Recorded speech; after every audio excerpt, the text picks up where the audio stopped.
for the House to commence business. We are awaiting for quorum to be attained, upon which we'll be handing you over for this live broadcast.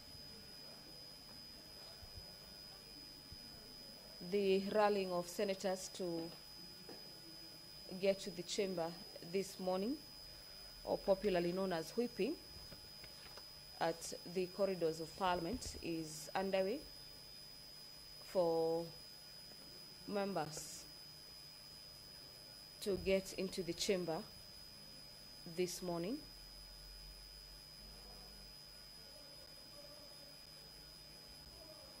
There are a number of resolutions by the Senate that pass on to Standing Orders number 111, subsection 1. The House resolves to cap the time allocated for debate, and the debate on a motion not sponsored by the majority or minority or a committee chair is limited to a maximum of 3 hours, with not more than 20 minutes for the mover, 20 minutes for the majority party official responder, and 20 minutes for the minority party official responder. 15 minutes have been allocated to each senator speaking, and that 15 minutes before the time expires for the debate of a motion, the mover shall be called upon to make a reply in regards to the motion on the floor.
This morning,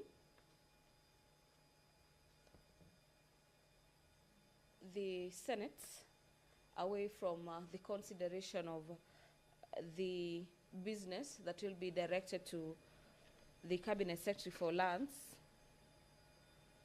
CS Alice Wahome, who is set to appear before the Senate this morning. There are other agendas for consideration away from the question time, and a few motions where the senators who had an opportunity to represent the country in various conferences held in foreign nations will be seeking to have the Senate note the report of their delegation. A number of bills are also lined up for consideration by the Senate. Among them is the County Library Service, Senate Bills number 40 of the year 2024 by Senator Joyce Correll, the Labor, Migration and Management Bill number 2, Senate Bills number 42 of the year 2024. This bill is by Senator Tabitha Mutinda, and the Technopolis Bill, National Assembly Bills number 6 of the year 2024 by the Senate Leader of the Majority Party. The County Library Services, the Labor, Migration and Management Bill, and the Technopolis Bill are bills currently at the Committee of the Whole, this being the stage where the House converts itself into a committee and gets to deliberate on these bills deeper in regards to the proposals, and if amendments will be fronted further to further amend these bills. The quorum has been attained. Order, honorable senators, we do have quorum now. The clerk, you may proceed to call the first order, please. Order number 1, administration of oath. Order number 2, communication from the chair. Order number 3, messages. Order number 4, petitions. Order number 5, papers. Order number 6, notices of motion. Order number 7, questions and statements. Now, honorable senators, we expected to have the CS in charge of lands for purposes of responding to 3 questions. Question number 43, 95, and 99. 2 of those questions are by the Senator for Nairobi City County, the Honorable Edwin Sifuna, and the 3rd question is by the Senator for Embu County, the Honorable Alexander Mundege. Unfortunately, the CS in charge of lands has just written a letter which was received last night at 7 p.m. indicating that she'll be out of the country and therefore will not be able to attend today's plenary for purposes of responding to these questions. That being the case, and her being the only CS who was scheduled to appear today during this question time, it means therefore that we will not have the question time this morning. That is the sad reality. So we will proceed with the other business as contained in the order paper. Hopefully, the movers of these businesses are in the chamber so that we can dispense with quite a number of reports for delegations that traveled outside. I think this will be a good moment for us to adopt this report and get them out of the order paper. Some of them have been appearing in the order paper for quite some time. So, honorable senators, that is the situation.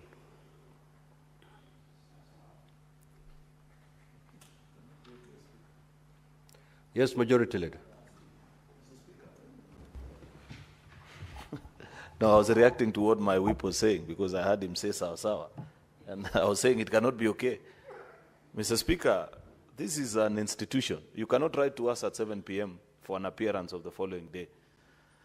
In fact, so serious is this matter, Mr. Speaker, that I have taken the trouble to attend a cabinet retreat chaired by none other than the President and raise this issue.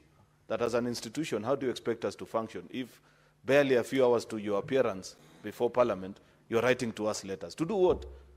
Alice Wahome needs to know she's no longer the Member of Parliament for Kandara. She's a Minister of the Republic of Kenya.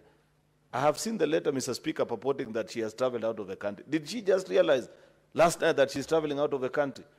This is serious contempt against Parliament. The unfortunate thing, Mr. Speaker, is that the power is with us, but we have refused to pass that report, Mr. Speaker, which you are aware.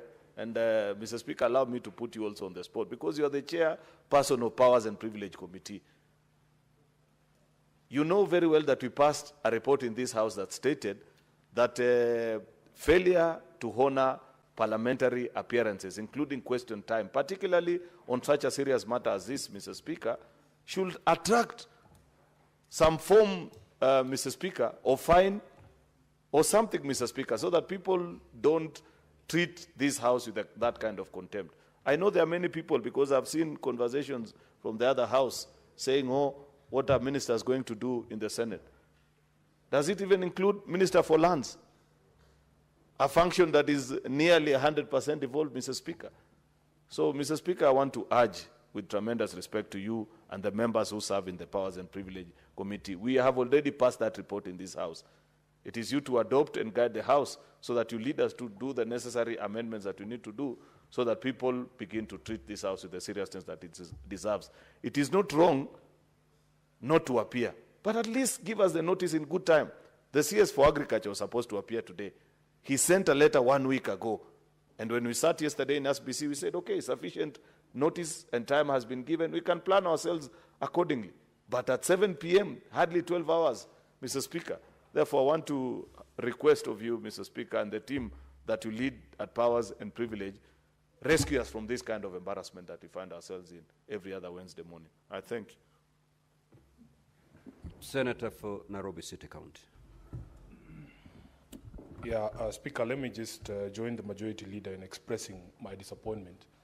Speaker, if you look at the matters that we were to have conversations with the minister today, Nairobi is under attack from land grabbers. These are matters that are urgent. If you look at the order paper, Honorable Speaker, the College of Insurance in South Sea has been grabbed. The College of Insurance in South Sea. As we speak right now, they don't even have access to the college because the land grabber has fenced off the place. We are talking about land in Mbotela, land in Kasarani, Makadara, a playground in Buruburu Phase 5. My expectation was the minister would treat this one as urgent. Because you remember the last time, and to her credit, Honorable Speaker, she has been of help to the people of Nairobi before, when Tomboya Social Hall had been grabbed. If it was not the statement that was made here in the Senate to revoke that title, that land was gone. She must treat these issues with urgency. It is one thing, there are certain dockets, I think, that as a minister, you must know that these are matters of life and death. Things to do with health, Honorable Speaker. Things to do with land. Here in Nairobi, we are under siege. So we really need this minister to come through. And this is the only avenue we get to be able to have these conversations with her. We have lamented here before.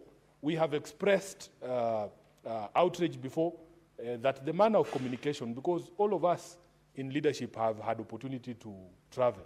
This travel is planned weeks, months in advance. You have to get visas, clearances. It is not a surprise. And we as a Senate do our best to write in good time to the people that we need to have conversations with here so that they can be able to tell us, oh, by the way, in 2 weeks' time, I will not be in Nairobi and will not be able to join you in the sitting. So it is a bit contemptuous. It is a bit contemptuous, and I've also not seen the written responses from the ministry. Honorable Speaker, these are urgent matters. Even if she was not able to come, let her give us written responses so that we are able to know what is the situation with these parcels of land. We cannot afford any more time lost because, as I have said, we are under siege in Nairobi. So with those many remarks, Honorable Speaker, I think this one was a great disservice to us as a people of Nairobi, given how urgent these matters were. Thank you, Honorable Speaker. Thank you. I want to believe that maybe even the reason for her not appearing is not the traveling issue. I think the responses were not ready because according to our rules and procedure, the written responses must be filed 12 hours before appearance of the CS. We have not received any communication in that regard from the CS. And the only thing we are told is out of the country. So I want to believe otherwise. Senator Enoch. Thank you, Mr. Speaker. When I heard Senator Kakamega saying ni sawasawa, it's a very heavy statement, Mr. Speaker. It speaks of a house that are just given up. You just, whatever happens, then happens. If it doesn't happen, it doesn't happen. Mr. Speaker, the majority leader has a latitude to try and say he is putting the Speaker on the spot. A lot of us may not have that latitude. But the Speaker, this thing has happened before, many times. And you seated on that chair, Mr. Speaker, you have given direction on what we should do. And perhaps that is why Senator Kakamega is saying ni sawasawa. Because you've told us, and we have agreed with you, we should stop lamenting and take action. The action, the Speaker, is provided for in our standing orders, and we have attempted to take that action, the Speaker. We have attempted to censure these cabinet secretaries. The last request, the Speaker, for a motion of censure was by the Senator of Kitui County, Enoch Wamboa, against the CS in charge of Treasury. The Speaker, to date, that request is still in your office. The Speaker, we are suffering. Maybe these colleagues of mine have not told you. Maybe the chairman of Liaison, who is the deputy speaker, has not told you that committees of the Senate are suffering.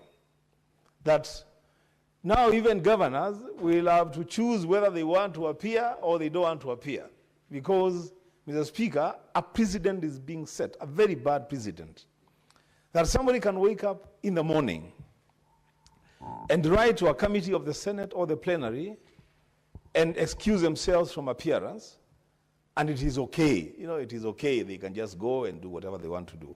Mr. Speaker, find it in your heart to bite the bullet and allow one or two of these cabinet secretaries to be censured by this House. Perhaps that will send a stronger message to them that appearing before the Senate is not a matter of choice. The Speaker, as I conclude, you remember when we started these morning sessions, we had a lot of debate around it. Personally, I had my own reservations about it.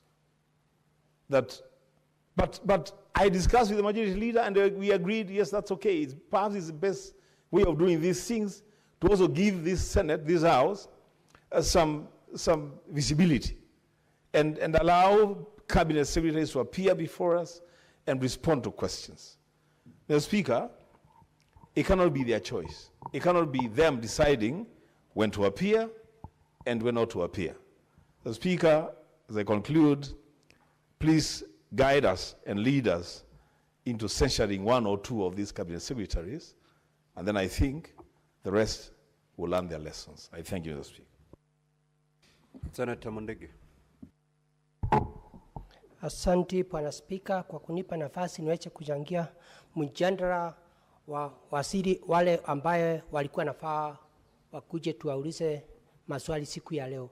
Bwana Spika, mimi naunga mkono majority kwa yale amezungumzia, na pia Senator ambaye Wambua Kitui yale amezungumzia, kwa sababu nakumbuka vizuri Bwana Spika, wakati tulipitisha magavana 47 na pia mawaziri 22 wawe wakitembea kwa hiki kikao ama kwa pahali popote wamekuwa wameitwa, tumeona utendaji wa kazi wa mawaziri ama gavana na pia wale wafanyikazi, vile kazi inafanyika vizuri. Na wakati tunafaa tukuja hapa siku ya Jumatano asubuhi saa 3, Bwana Spika, tunakuwa sisi maseneta tunatumia pesa nyingi sana ndio tuweze kukuja hapa kutoka asubuhi mpaka saa 7, kwa sababu kikao ni saa 8, tunatumia pesa nyingi sana ya serikali. Bwana Spika, kama ni siku ya leo waziri wa hadhi ama waziri wa masamba angekuwa anakuja hapa, naunga mkono seneta wa Nairobi kwa yale amesema juu ya Nairobi, vile masamba nyingi imeibiwa, mambo mengi yamefanyika. Bwana Spika, nikikumbuka wiki jana kuna masamba ambayo iko Ruiru, unakuta iende ikawa aidha makanisa, inasemekana makanisa ilinua njia ifai, ama ni wenye masamba walikuwa nashinda vitu kama hizo. Waziri kama huyu angekuja hapa, hata kama hii haikuwa swali langu, iende ikawa kuna mtu angemuuliza, je, ndio hiyo title D hiyo revoked ilikuwa namna gani? Kwa hiyo ni mambo mengi sana ambaye siku ya leo watu wa Kenya wangetaka kujua, kwa sababu wakati Bwana Spika mtu ameomba pesa kwa bank kama ni milioni 200 ama milioni 20 na amejenga nyumba, na baadaye usikie hiyo nyumba sio yake ama samba imerudi kwa wenyewe, ni kitu ya aibu sana. Kwa hiyo Bwana Spika, mimi naunga mkono, kama kuna njia ile nafaa utuelekeshe tuweze kusukulia ma governors wale watakuwa kuja kwa vikao, ama pia mawaziri wale watakuwa nakuja hapa kuwauliza maswali. Kwa hiyo Bwana Spika, mimi naunga mkono tuweze kuona tutaendea mna gani ndio tuweze kusaidia mwananchi wa Kenya njia ile nafaa. Ni mimi Senator wa Embu County Alexander Munyi Mudigi. Asante Bwana Spika. Senator Wafula. Asante Mheshimiwa Spika kwa nafasi hii. Kwanza ni kusema kwamba nina huzuni sana kwa sababu iwapo mawaziri ambao wamepewa nafasi kuhudumia Wakenya ambao hawana sauti, hawana nafasi ya kujitetea, wanaweza kuandikia barua pasipo kuthibitisha kwamba ni kweli wana safari. Lakini cha msingi Mheshimiwa Spika, ukikaa katika maeneo ya Majembe ama maeneo ya Kula Bata hapa Nairobi, Mheshimiwa Spika, utapata kwamba kuna watu ambao mashamba yao yananyakuliwa ama yamo mbioni kunyakuliwa na hakuna yeyote anayewasikiza. Na hivyo basi ningeweza kujihusisha na matamshi ya Mheshimiwa Seneta wa Nairobi kwamba waziri huyu lazima ajue kwamba Wakenya wana haki ya kupata huduma. Huenda yeye ana hati ya kumiliki mashamba yake, lakini kuna watu wanapoteza urithi wao kwa sababu ya matapeli katika sekta ya ardhi. Sasa naomba jumba la Senate waziri kama huyu Mheshimiwa Spika anyolewe kwa chupa Mheshimiwa Spika, na ili aweze kuwa na adabu kuhudumia Wakenya. Changamoto hizi za ardhi Mheshimiwa Spika hazipo Nairobi peke yake. Kwangu Bungoma Mheshimiwa Spika, wengi wazee, mayatima, wajane, mashamba yao yananyang'anywa, mashamba yao yanachukuliwa na watu ambao wana ushirikiano mkubwa na maafisa katika sekta ya ardhi. Katika mkutano wa jukwaa la usalama kule Bungoma Mheshimiwa Spika, niliweza kurai waziri wa usalama Mheshimiwa Murkomen kwamba idara za ujasusi DCI na idara za kupambana dhidi ya ufisadi lazima vile vile zimulike katika idara ya ardhi Mheshimiwa Spika. Baadhi ya watu wanafanya katika idara ya ardhi Mheshimiwa Spika wana mashamba Kenya nzima, na ukiuliza stakabadhi kuthibitisha walinunua lini, mashahidi walikuwa kina nani, hawapo. Na hii ni ishara kwamba hawa watu wananufaika kwa kutojua kwa Wakenya. Tulikuwa na michezo ya Afrika Mashariki kule Mombasa Mheshimiwa Spika, na unapopiga gumzo na wenyeji wa Mombasa, wengine vile vile wanashuhudia kwamba mashamba yao yamechukuliwa na maafisa katika serikali ama walio na marafiki katika serikali. Sasa sitaraji tena waziri ataitwa hapa alafu atuandikie barua kwamba anaenda ng'ambo. Iwapo hataki kazi Mheshimiwa Spika, tumruhusu aende na asirudi, ili tumchague waziri mwingine na tufanyie kazi. Na mwisho, kuna idara ya ardhi katika kaunti zetu. Mheshimiwa Sifuna alitaja hapa katibu fulani katika kaunti ya Nairobi ambaye anabadilisha tu umiliki wa ardhi kana kwamba yeye ndio mwenye mashamba hapa Nairobi. Lazima kukuwe na mfumo ambao utabainisha nani anapeana mashamba kisheria, na iwapo kuna kubadilisha wale wanaomiliki mashamba haya, nyenzo zipi zitafuatwa ili pasiwepo nafasi ya wale wanaofanya katika serikali za kaunti kugawanya ama kujigawa mashamba ilhali wenyewe hawana maeneo ya kuburudika ama kuwekeza. Nikimalizia, marehemu mbunge Lawrence Sifuna aliongoza jopo la kuangalia mashamba ya umma kule Bungoma. Ripoti iliandikwa Mheshimiwa Spika, ikapelekwa katika bunge la kaunti kule Bungoma, na hapa katika jumba la Senate nikaweza kuuliza ripoti hiyo imefika wapi. Mpaka leo Mheshimiwa Spika, idara ya ardhi katika serikali haijatupa majibu. Na sisi tunajua nyunyila zinasema Bungoma mashamba ya umma ni zaidi ya 1325. Itakuwaje watoto washindwe kupata maeneo ya kujiburudisha, kufanya mazoezi, maeneo ya majukwaa ya kukuza talanta, ilhali watu wamepigiwa kura, wana nafasi ya kuhakikisha kwamba mashamba ya umma yanadhibitiwa, yanalindwa kwa sababu ya vizazi vijavyo. Sasa mimi naomba jumba la Senate likiongozwa nawe Mheshimiwa Spika, wakati umefika tusimame kidete na tumtetee mnyonge. Asante Mheshimiwa Spika. No, honorable senators, we will rest it at that. But let me say this. to the majority leader. You do not need the report, or you do not need the Committee on Powers and Privileges to bring sanity in this area. In fact, the consequences of non-attendance are actually contained in our standing orders, especially Standing Order 51D. And I'll read it. The Senate may, where Cabinet Secretary fails without reasonable cause to appear and respond to question, and at this part, move a motion to censure the Cabinet Secretary. That is the recourse you have, honorable senators. And you may want to use it sparingly, or you may want to enforce it and enforce it to the full.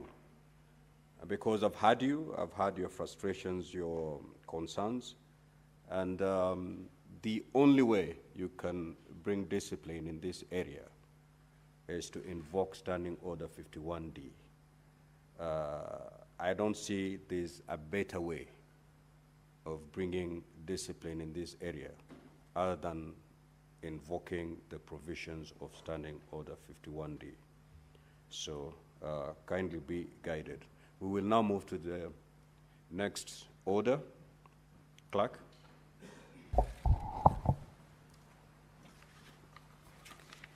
Order number 8, motion. Report of the proceedings of the Parliamentarians' Dialogue at the Africa Climate Summit 2023, held in the National Assembly Chamber, Parliament Buildings, Nairobi, on 3rd to 6th September 2023. The Honorable Senator Moses Kajwang. So that business will be deferred. Next order. Order number 9, motion. Report of the Parliament of Kenya delegation to the 2025 hearing of the Interparliamentary Union, IPU, held at the United Nations in New York, United States of America, on 13th, 14th February 2025. The Honorable Senator Catherine Muma.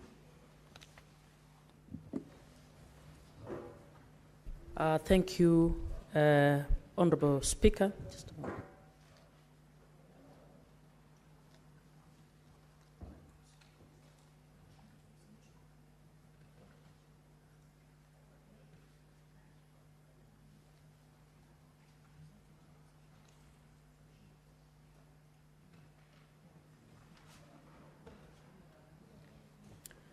Honorable Speaker, I wish to move the motion that the Senate notes the report of the Parliament of Kenya delegation to the 2025 hearing of the Interparliamentary Union held at the United Nations in New York, United States of America on 13th February 2025, laid on the table of the Senate on 17th July 2025. Honorable Senators, Honorable Speaker, the annual parliamentary hearing of the United Nations is organized in close collaboration with various bodies, and its importance resides in the active contribution to developing working papers on matters at hand, highlighting the parliamentary dimensions of these issues in order to enable parliamentarians to better understand decision-making mechanisms. The deliberations during the two-day session in New York, the IPU gathered the main program. The meeting comprised of the main program with 7 sessions, and that is provided for in this report. The hearing included 7 interactive discussions featuring panels of experts, topics as international trade, debt, taxation, overseas development, assistance, and others. And the discussion was the opening discussion focused on issues of the deep challenges relating to the SDGs and the mobilization of political will to ensure that SDGs are implemented by member states of the United Nations. Without going through the entire report, honorable members, what came to pass is that as members of parliament, as we implement various and discuss issues of development in our own country, we are called upon to also take cognizance of the international obligations that we have and to use parliament as a way of oversighting implementation of these international treaties and obligations by not only citing or holding the executive accountable to the obligations made on behalf of Kenyans, but by also measuring whether it is the Committee on Education, Committee on Health, or any other committee, to ensure that even as we carry out our oversight roles, we are able to also audit those sectors against our obligations within the SDGs. As is usual, the meeting called upon the member states to help address the challenges around the SDGs and to get their own states to move the pin in terms of the implementations of these obligations. Thank you, Honorable Speaker.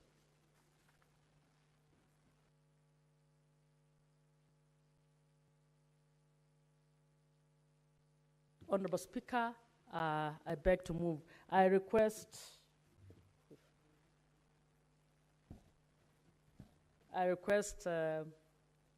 Senator Mungatana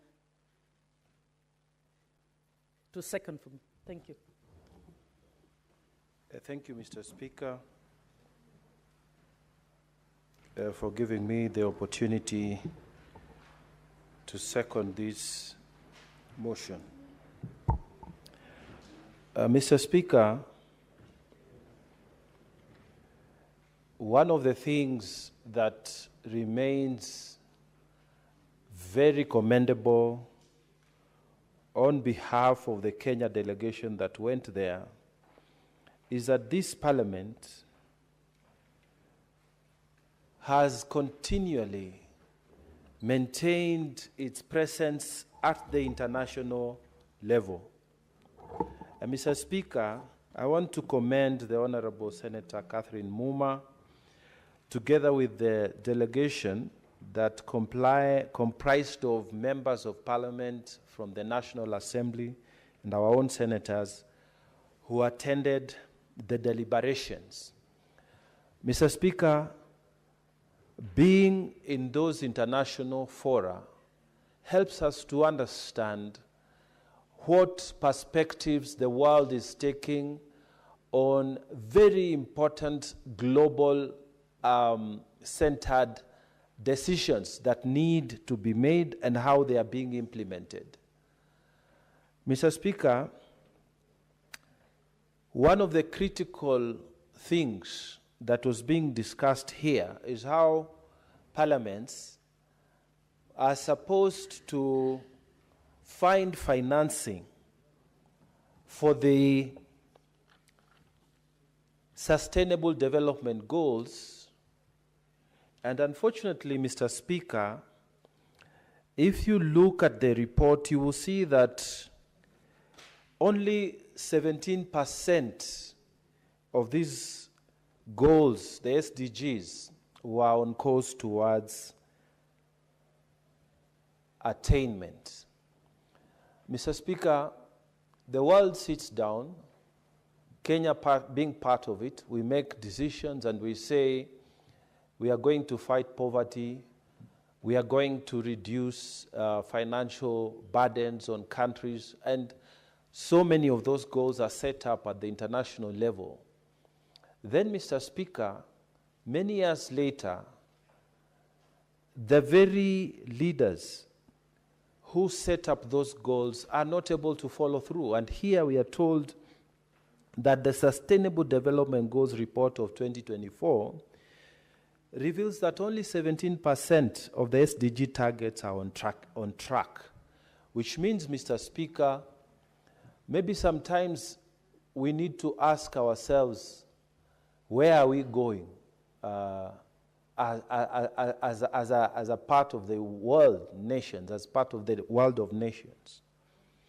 So, Speaker, I watched with consternation when President Trump took to the floor in the ongoing United Nations General Assembly meeting. And Mr. Speaker, he criticized, and a lot of the media afterwards were on his case. He criticized the fact that the United Nations is not doing what it was meant to do. The United Nations is not hitting the goals.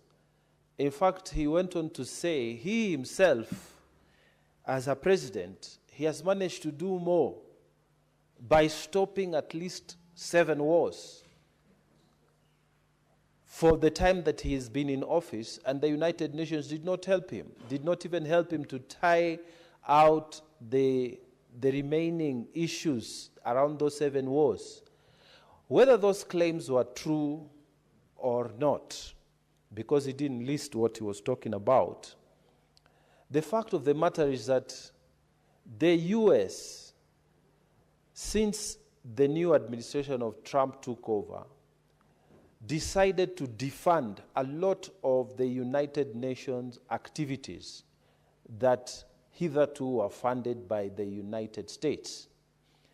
And Mr. Speaker, it brings, therefore, to question, when we set these goals and then only 17% of them are achieved so many years later, we need to ask ourselves, is there a better model that we can follow for us to achieve global peace, eradication or reduction of poverty, climate change goals?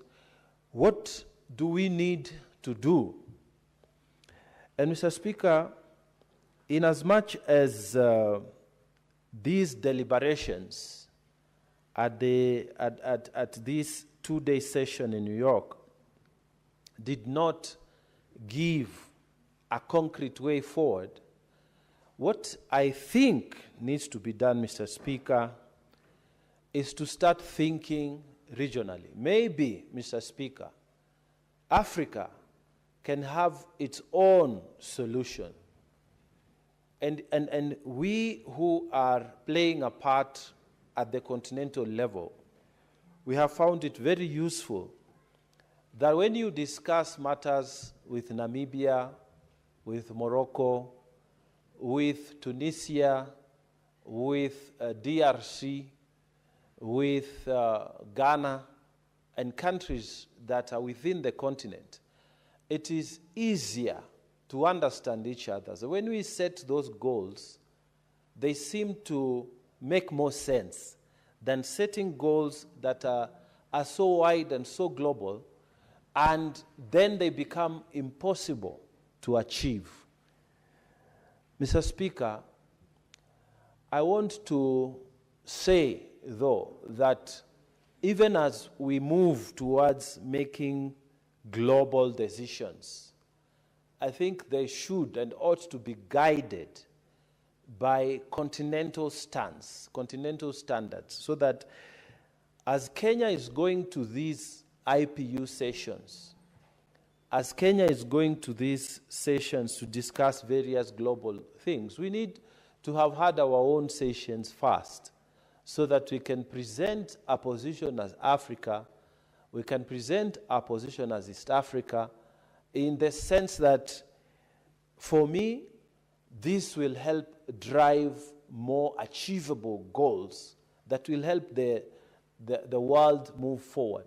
If we can set, say, 10 goals in Africa and we achieve 5 of them, as opposed to all these SDGs, and then we are told only 17% have been achieved, I think we will be making a greater way in terms of progress.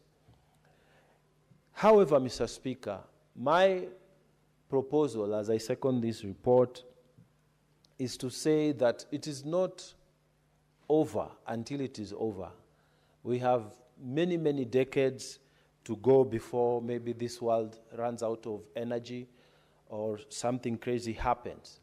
So we must keep the pressure to eradicate poverty.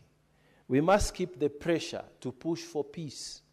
We must keep the pressure to keep crime down across the world. We must keep the pressure to reduce this xenophobia that is developing around the world. And parliaments across the world, Mr. Speaker, hold the power to guide in terms of legislation on where we need to see our world going. Mr. Speaker, we need to see a world where it is possible for our children and their children and their children to move freely, to be able to set up their lives wherever they want, and to make economic contributions where they are found. So, Mr. Speaker, that's within the power of parliaments across the world. And so we should not give up. We should continue pushing for a better world, a better Africa, a better world, so that the world that we live in, where we found it, we can live it at a better position. Mr. Speaker, with those many remarks, I beg to second this motion. I thank you, Mr. Speaker. Honorable Senators, I will now propose the question.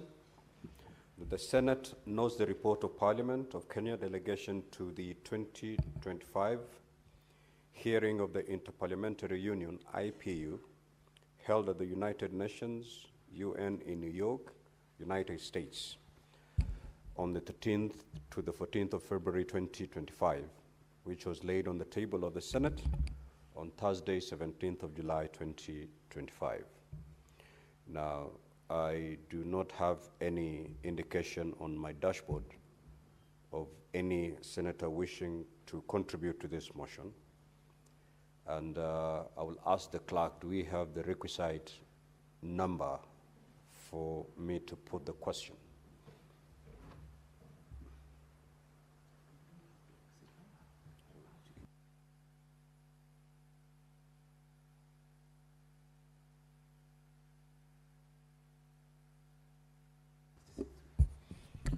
Okay, so then I will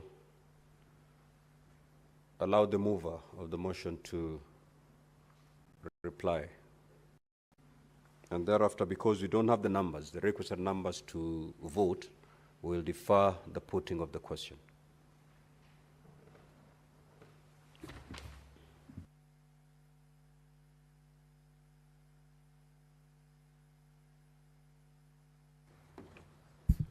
Honorable Speaker, I move to reply, and pursuant to Standing Order 66.3, I request the deferment of the putting of the question on the motion to a later date. Thank you. Okay. So the putting of the question is hereby deferred. Next order. Order number 10, motion. Report of the 67th Commonwealth Parliamentary Association CPA Conference held in Sydney, Australia on 3rd to 8th November 2024. Senator Jackson Mandago.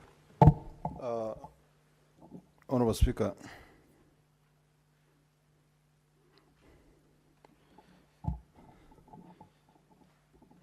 Honorable Speaker, I wish to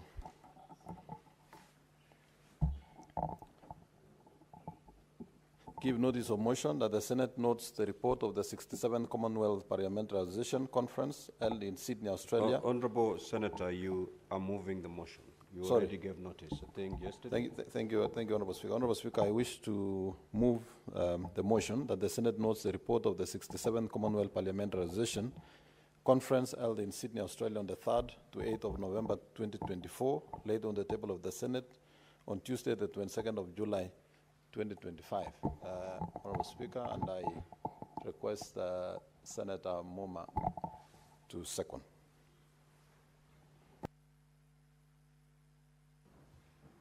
Honorable Speaker, I wish to, this was a conference, I beg to second this motion. It is, this was a conference of the Commonwealth Parliamentary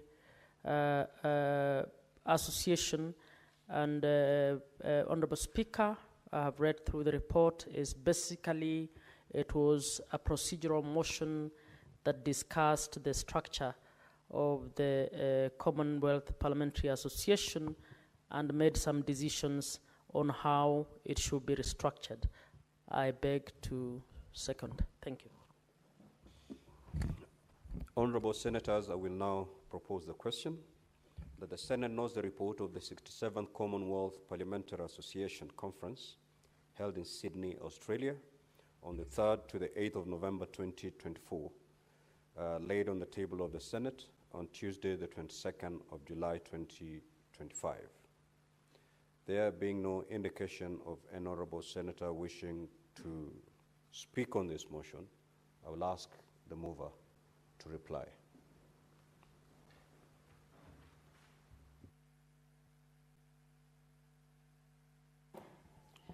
Honorable Speaker, I wish to reply and request that the putting of the question be deferred the next session, Honorable Speaker.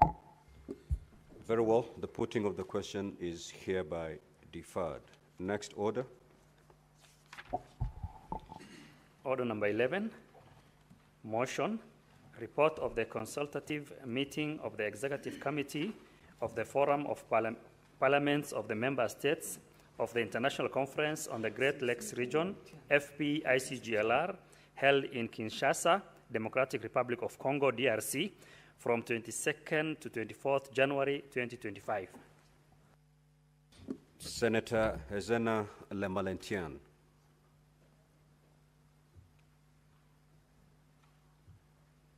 This business is deferred. Next order. Now, Honorable Senators, I think that was the last order in today's order paper, and therefore I shall request all of us to be upstanding.